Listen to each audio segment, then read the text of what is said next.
बोलना तो कई विषयों पर है, मगर आज पुनः फिर से कहना पड़ेगा कि हमें बोलने के साधन तो पर्याप्त हैं, मगर सुनने वालों ने कानों में रुइयां ठोस रखी हैं। मैं समूचे यूपी के ब्राह्मण समाज से ये पूछना चाहता हूँ कि समाजवादी पार्टी की ओर उनका रुख जो प्रचारित किया जा रहा है, क्या वह सच है? क्या उन्होंने तब वह परशुराम का मंदिर बनाने की जो मंशा है जताई, जब उन्होंने अरबों और खरबों रुपए नोएडा के उस एक विशाल जो काशीराम की जो जगह बनाई गई, मूर्तियां उकेरी गईं, हाथियों के हाथी बनाए गए और एक मिसयूज़ जिसे कहते हैं, जो अभी उस पर काफ़ी कुछ मतलब संज्ञान लिया जा रहा है, मगर समाधान कुछ भी नहीं। जो मैं बहन मायावती की ओर इशारा कर रहा हूँ, चाहे बहुजन समाज हो चाहे समाजवादी हो, सब एक जैसे तो नहीं है, फ़र्क है, मगर सेक्युलर आड़ में, सेक्युलरिज्म की आड़ में वह ब्राह्मण समाज का कोई भी हित नहीं कर रहे। और अपील यही है कि ब्राह्मण समाज उचित निर्णय ले, क्योंकि आपने देखा है कि इन्हीं के जो समान विचार वाले लोग हम ब्राह्मणों को कश्मीर से निष्कासन में एक क्षण भी नहीं लिया, और उस दर्दनाक मतलब हकीकत जो है, जो सच है, अब 32 साल हो रहे हैं।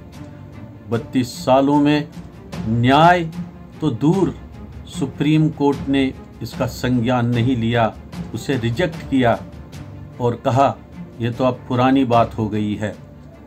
अब न्याय की गुहार हम किसे करें?